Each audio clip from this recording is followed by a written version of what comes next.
বাইদেউ মোৰ কথাটো এওঁলোক হৈছে কোনো চৰকাৰী মানুহ নহয় মোৰ কথাটো শুনি লওক যেহেতু আপুনি ফোন কৰিছে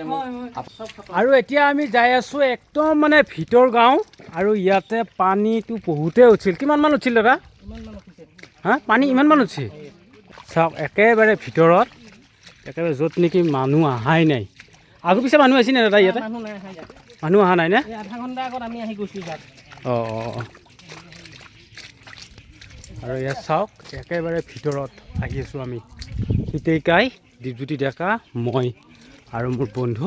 আৰু এওঁ ইয়াৰে মানুহ দাদা নাম কি মোৰ নাম জেলিল আহমেদ আপুনি ইয়াৰে মোৰ ইয়াৰে এইখিনি কি ঠাই বুলি কয় শিৱসাগৰ মাদুৰী শিৱসাগৰ মাদুৰী আমি বাইদেউ ভালে আছানে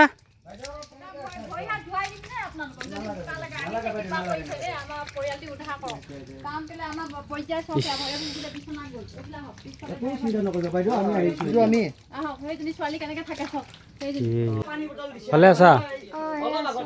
নাম কি তোমাৰ হা লক্ষীপ্ৰিয়া গগৈ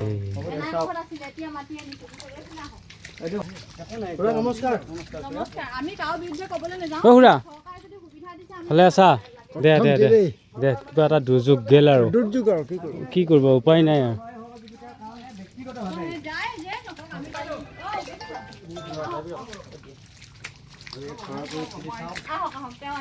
এইখন ঘৰক লৈ অহা মেইন দাদা এওঁৰ কাৰণে আজি এই দুখীয়া ঘৰৰ পৰিয়ালত আহিব পাৰিছোঁ আমি উদ্দেশ্য এটাই যে যিহেতু যিখিনি মানুহে উপযুক্ত মানুহ পাব লাগে তেওঁলোকে পাব লাগে বুলি ভাবি আপোনালোকক বাটত পালোঁ ভাল লাগিলে আপোনালোকক লৈ আহিছোঁ সৰজমিন আপোনালোকক তদন্ত কৰাইছোঁ আমি চাওক আপোনালোকক আমি দেখাইছোঁ যে এইসকল মানুহ প্ৰাপ্য হয় নে নহয় আমি আপোনালোকক কিবা ভুল দিশে লৈ আহিছোঁ নে সেইটো আপোনালোকে নাই নাই একেবাৰে শুদ্ধ দিশত লৈ আহিছে বহুত বহুত ধন্যবাদ জনাইছোঁ দেই একেবাৰে চাওক বন্ধুসকল এয়া একেবাৰে বহুতেই বোকা পৰিস্থিতি চাওক এয়া এতিয়া মই আহিছোঁ পানী দিছোঁ এটা টোপোলা আনি দিছোঁহি এইফালে এতিয়া আহি পেলাই আমি পানী একে দিছোঁ বাইদেউ গৰাকী মানে মোৰ ভৰিত ধোৱা নিচিনা কৰিছে কাৰণ বেয়া লাগিছে না উপায় নহয় মানুহ ন খাব পাইছিলে নাই এয়া চাওক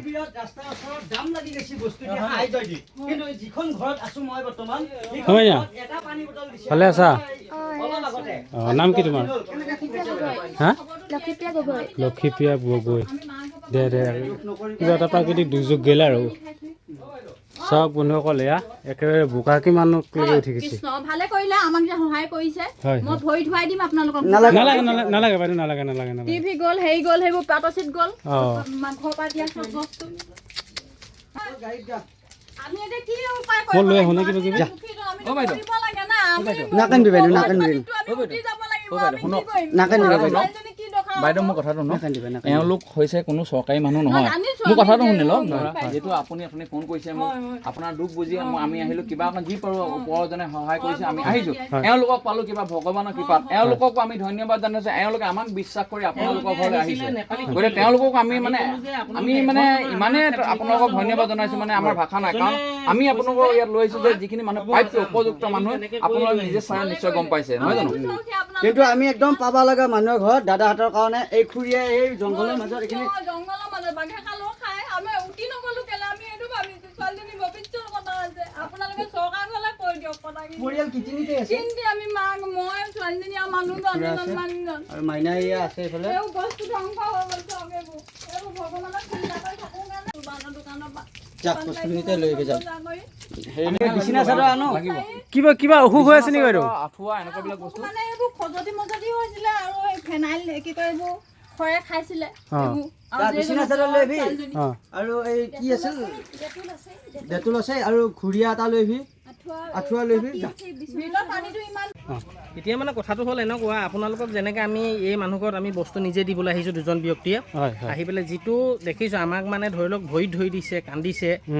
মানে এনেকুৱা কণ্ডিশ্যন বহু জেগাত এনেকুৱা কণ্ডিশ্যন হৈছে যে ভিতৰৰ ৰাস্তা কাষত বস্তুবিলাক সমূহ অসমবাসীয়ে দিছেহি ৰাস্তা কাষত দিছে কিছুমান ভিতৰুৱা যেনেকৈ আমি এই মানুহ ঘৰলৈ লৈ আহিছোঁ তেনেকুৱা মানুহ আমাৰ নিচিনাকৈ আৰু 10-15-20জন হাজাৰ মানুহ ওলাই আহক এনেকুৱা ভিতৰুৱা অঞ্চলবিলাকত আমাৰ নিচিনাকৈ যেনেকৈ বাটত ধৰি পেলাই আপোনালোকক যেনেকৈ লৈ আহিছোঁ তেনেকৈ আমাৰ নিচিনাকৈ আৰু যিমান মানুহ পাৰে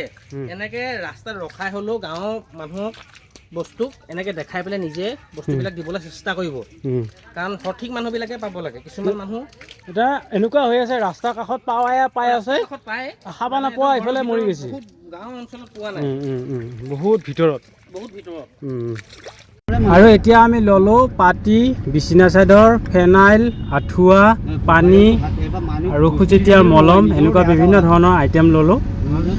দিন হ'ল এতিয়ালৈকে কোনো বস্তু এটা সাহায্যই পোৱা নাই দাদা এজনে মাত্ৰ 1 কাৰ্টন পানী দিছিল সেই দাদাজনে আমাক লৈ আহিল এই ঘৰখনত লাগি এইবিলাক জেগাত পুৱাই এই ঘৰখনত দেখি চাওকচোন খুৰাৰো বোলে অসুস্থ হৈ আছে মাইনা ক্লাছ 9ত পঢ়ি আছে আৰু বহুতে ৰিলিফ বনাইছে বহুতে খাদ্য বস্তু দিছে বহুতে ৰিলিফৰ বস্তু দিছে হয় কিন্তু মানুহ ঘৰক এতিয়া এইবিলাক মানুহ সঁচা মানুহ কাৰণে ওলাই যায় ৰিলিফ আনবালৈকেও সাহসখিনি নাই কাৰণ যিবিলাক 2 নম্বৰ বদমাচি আছে টানা ধোৱা কৰি ৰাস্তাৰ ওচৰত যাই পেলাই পানী নোহোৱা জেগাত শিবিৰ পাতি থাকি পেলাই সিহঁতে দাম লগাই দিছে ৰিলিফৰ বস্তু কিন্তু এই যিঘৰ মানুহে পাব লগা আছিল সেইঘৰ মানুহৰ তাত এতিয়ালৈকে এটা পানী বটলো নাই আৰু ঘৰৰ ভিতৰতো দেখা পালে আপোনালোকৰ চকু কপালত উঠিব দুখ আৰু কষ্ট পাইছোঁ গতিকে থাকিবই গতিকে ইমান ভাগি নপৰিব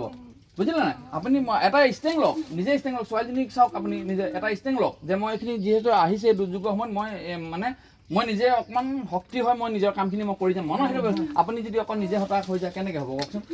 আপুনি কৈছে আহিছোঁ নে লগত তেনেকৈ মই এওঁলোককো লৈ আহিছোঁ আহোঁতে বাইদেউ থাকক খুৰা মংগলদৈৰ পৰা মংগলদৈ দৰং জিলা মংগলদৈ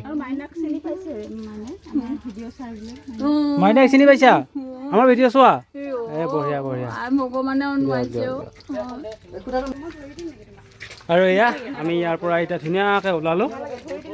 যিখিনি খাদ্য অনুযায়ী দিব পাৰে আৰু সেইটোকে আমাৰ জনপ্ৰিয় কৌতুক অভিনেতা দিগবুটি ডেকাই 5,000 টকা ইহঁতক দিছে আৰু দিয়াৰ পাছত আমি এতিয়া বঢ়িয়াকৈ যাবৰ কাৰণে ওলাইছোঁ আৰু বহুত মানুহ আছে ভিতৰত আৰু যিবিলাক ভিতৰত মানুহ আছে তেওঁলোকক দিবৰ কাৰণে আকৌ বেলেগত আমি যাম এতিয়া